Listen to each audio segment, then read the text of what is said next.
Bankdagi o'g'rilik vaqtida o'g'ri odamlarga joyingizdan qimirlamang. Bu pul bankniki, sizning hayotingiz esa sizniki deb baqirdi. Bankdagilarning hammasi bu gaplardan keyin jim yotdi. Bu an'anaviy fikrlash tarzini o'zgartirish, ya'ni ongni o'zgartirish konsepsiyasi deb ataladi. Bir ayol stolda qimirlab harakatlari bilan shovqin qilganida o'g'ri unga "Iltimos, madaniyatli bo'ling. Bu talonchilik, zo'rlash emas" deb baqirdi. Bu esa o'z ishida professional bo'lish deb ataladi. E'tiboringizni faqat qilishingiz kerak bo'lgan ishga qarating. O'g'rilar uyga qaytganda kichik ukasi akasiga "Pulni sanab ko'ramizmi?" deb so'radi.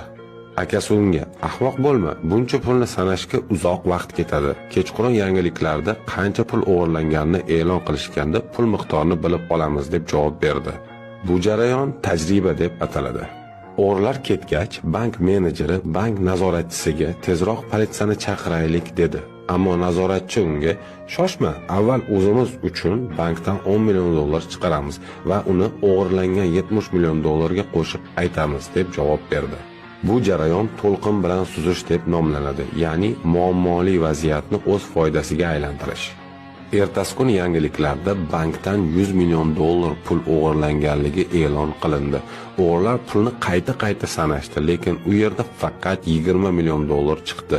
Shunda ularning kattasi "Biz hayotimizni xavf ostiga qo'yib faqat 20 million dollar o'g'irladik, ammo amaldorlar esa bundan foydalanib 80 million dollar o'g'irlashdi" dedi. Bu jarayon bilim oltinga tengligini isboti. Bank menejeri esa juda xursand, chunki uning aksiyalar bozoridagi yo'qotishlari endi bu o'g'rilik sabab qoplandi.